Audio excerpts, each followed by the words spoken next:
जी गुरु जी। जो शिक्षा तो अति आवश्यक शिक्षा है। जी एक शिक्षा के बारे में आपको एक चुटकुला सुनाता जी। हूँ। जी एक बार क्या हुआ कि एक कछुआ नहीं, खरगोश जी। खरगोश और शेर। जी शेर आया जो खरगोश को दबोच लिया जी। और खरगोश को बोला कि भाई आज तो मैं तेरा तेरा भोजन करूंगा, जी तेरे को खाऊंगा। जी। तो उस समय उसने अपने बुद्धि से काम लिया। जी। किसने? खरगोश ने। खरगोश ने। जी। खरगोश ने बुद्धि से काम लिया कि बल में तो हम इससे जीत नहीं पाएंगे। सकते। जी। तो ऐसा क्या किया जाए कि इस शेर से अपनी जान बचा ली जाए। तो उसने अपनी बुद्धि का, अपने विवेक का और अपनी शिक्षा का उपयोग किया। किया। जी और उसने शेर को बोला जी कि आप तो जंगल के राजा हो, जी इस जंगल में आप अकेले रहते हो और भले आप मुझे खा लो, जी। मुझे कोई फर्क नहीं पड़ता है। मेरे को तो अब भी मरना और बाद में भी मरना तो मुझे है ही। जी जी। मुझे कोई फर्क नहीं पड़ता है, लेकिन मैं आपकी जानकारी के लिए बता देता हूँ कि कि आपके जंगल में एक दूसरा और शेर आ गया है। ठीक है नहीं? तो मैं मानता ही नहीं। कैसे आ सकता है मेरे जंगल में? मेरे रहते हुए कैसे आएगा? जी। अब उसको वो, क्योंकि उसके पास बल तो था लेकिन बुद्धि नहीं थी। जी जी। बुद्धि नहीं होने का कारण उसमें विद्या नहीं थी, उसमें शिक्षा नहीं थी। जी। तो उसने अपना अहंकार में, अपने बल के अहंकार में, तो उसकी खरगोश की बातों में आ गया। खरगोश की बातों में आ गया। खरगोश को लगा हाँ अपना काम तो हो रहा है, बन गया। हाँ। अभी खरगोश उस शेर को लेकर एक कुएं पे गया। अच्छा। कुएं पे गया और कुएं पे जाके उसने बोला महाराज आप जरा यहाँ आइए, अगर मेरी बात झूठी निकले तो आप मुझे जो चाहो वो दंड दे देना। जी जी। ठीक है ना? और आपके जैसा का जैसा शेर है वो इस कुएं के अंदर है। अच्छा। तो शेर ने कुएं के ऊपर देखा तो उसकी जो परछाई थी वो अंदर दिख रही, पानी के अंदर दिख रही थी। अब शेर को लगा कि हाँ यार है तो सही, शेर तो है।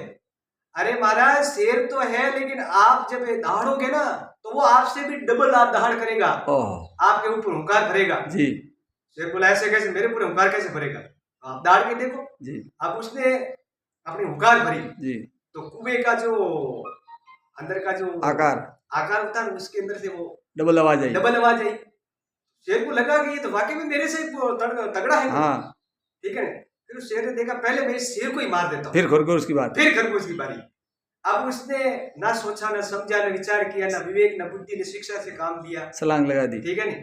उसने ना सोचा ना समझा, छलांग लगा दी, कुएं में, खाई में गिर गया। वो कुएं में गिर गया। जी। और शेर की लीला समाप्त हो गई और खरगोश ने अपनी जान बचाई। तो खरगोश ने जान कैसे बचाई? शिक्षा के, उसके पास शिक्षा थी, उसके पास शिक्षा के द्वारा विद्या, विवेक, उसके जरिए अपनी उसने जान बचाई। जी जी जी। अभी गुरुजी वर्तमान में जैसे इस मिशन के तहत और अभी हम मृत्यु भोज और सामाजिक कुरीतियों के प्रति भी हमारा बहुत बड़ा फोकस है और एक चौपाई में कहा भी है, हमने भी आप जैसे गुरुजनों से सुना है कि जिंदे पिता सुख न दिया, मुआ हाड ले गंगा गया, तर्पण किया तो क्या हुआ। माँ बाप जब जिंदे होते हैं तब तो उसको सैन से नींद, सैन से भोजन मिला देते हैं, मरने के बाद वो मृत्यु बोझ के नाम से लाखों रुपए खर्च करते हैं और आने वाली पीढ़ी के ऊपर बोझ कर दे, बोझ छोड़ के चले जाते हैं। तो उसके बारे में आपका क्या संदेश रहेगा? उसके बारे में तो मेरा यही संदेश है कि व्यक्ति को सोचना चाहिए, अपने जैसा तुम सोचोगे जी, तभी इस चीज पे कंट्रोल कर पाओगे। अगर किसी के पास तो पैसे है जी, पैसे वाला तो करता है जी, उसकी बराबरी के चक्कर में एक गरीब बेचारा जो असहाय है वो पहले से ही दबा हुआ है और उसके ऊपर ये एक सामाजिक कुरीति मृत्यु भोज डाल करके उसको और भी दबा दिया जाता है। उसकी जमीन बिक जाती है, उसके घर जायदाद बिक जाते हैं, उसके गहने बिक जाते हैं जी जी। और एक आर्थिक रूप से वो पूरी तरह से दब जाता है। जब व्यक्ति आर्थिक रूप से जब दब जाता है तो वो संसार में उसका रोटेशन जो है वो पूरी तरह से बिगड़ जाता है। फिर ना तो वो कोशिश करता है, अब वो कमा के लाता है, मान लो 500 रुपए का लाता है कमा के, लेकिन 500 में से उसके 600 रुपए तो आगे देने पड़ रहे हैं, 100 का तो बोझ उसके ऊपर ऐसे ही बना ही रहता है।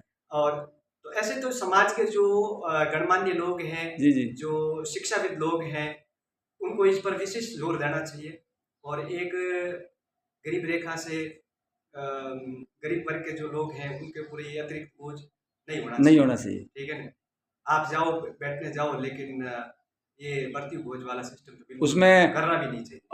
कई कई जगह हम सुनते हैं कि उसके घर में 12 दिनों में 50-50 किलो डोडी पी जाते हैं। हाँ और उसका व्यय हुआ, और पीने वाले नशे के आदी हो जाते हैं, जीवन भर वो भी उनके बच्चों को परेशान करते हैं।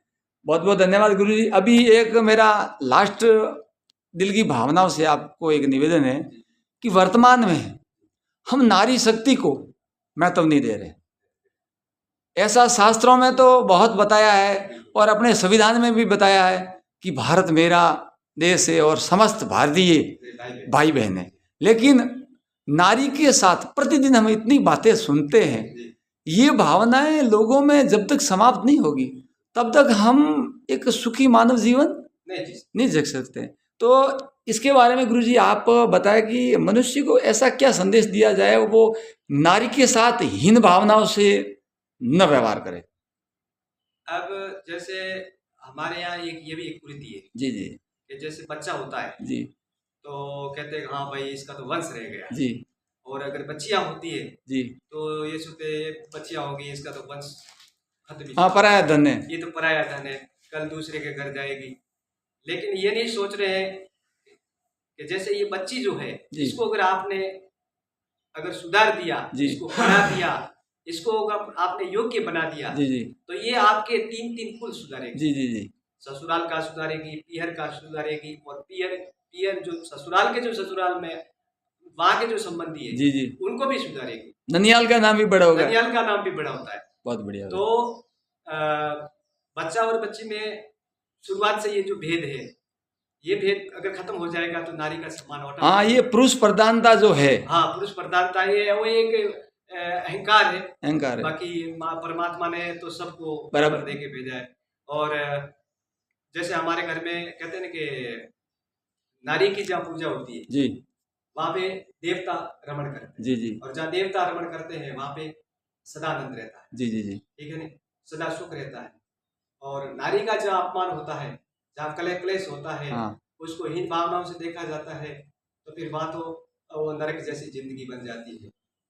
ठीक है ना, तो नारी का तो सम्मान विशेष रूप से करना चाहिए। नारी से ही तो नर उपजे ध्रुव प्रहलाद समान, जय हो, ये भी तो नारी ने भी पैदा की है जी जी जी। तो नारी तो नर की खान है, तो नारी से ही नर उपजे ध्रुव प्रहलाद समान, ठीक है ना। तो नारी का तो क्या बोलते हैं उसका अपमान कभी नहीं करना चाहिए जी, और उसको यथा सम्मान भी मिलना चाहिए जी।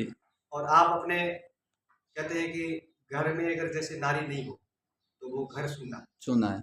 जिस घर में नारी नहीं है तो वो घर सुनना है, वो घर भी नहीं है, वो घर भी नहीं गिरा जाता जी। तो नारी का सम्मान विशेष। बहुत बहुत धन्यवाद गुरुजी, दिल से प्रणाम, वंदन, आशीर्वाद। आपका मिशन कामयाब हो जी, और आपका मिशन बहुत ही अच्छा है जी। इसमें आपका कोई मुझे स्वार्थ नहीं लगा जी, आप बहुत ही अच्छा परमार्थ का कार्य कर रहे हो, और हमारे दिल से आपको आशीर्वाद, दिल से आपको शुभकामनाएं।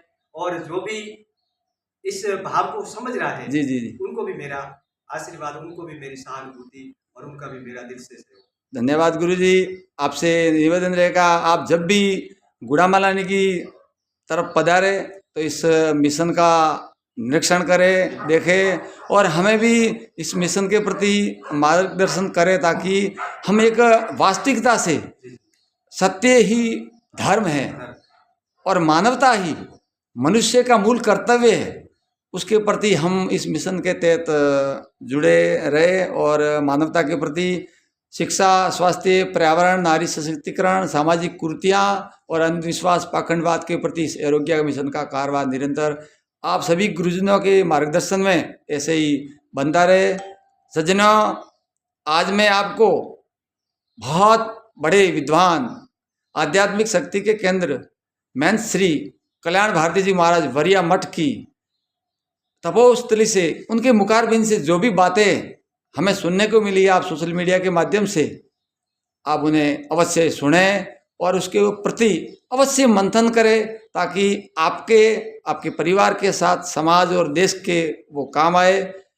मैं कालूराम माड़ी पूरी आरोग्य टीम की ओर से आप सभी का दिल की गहराइयों से बहुत बहुत धन्यवाद, आभार करता हूँ। नमो नारायण गुरु जी, हरिओम।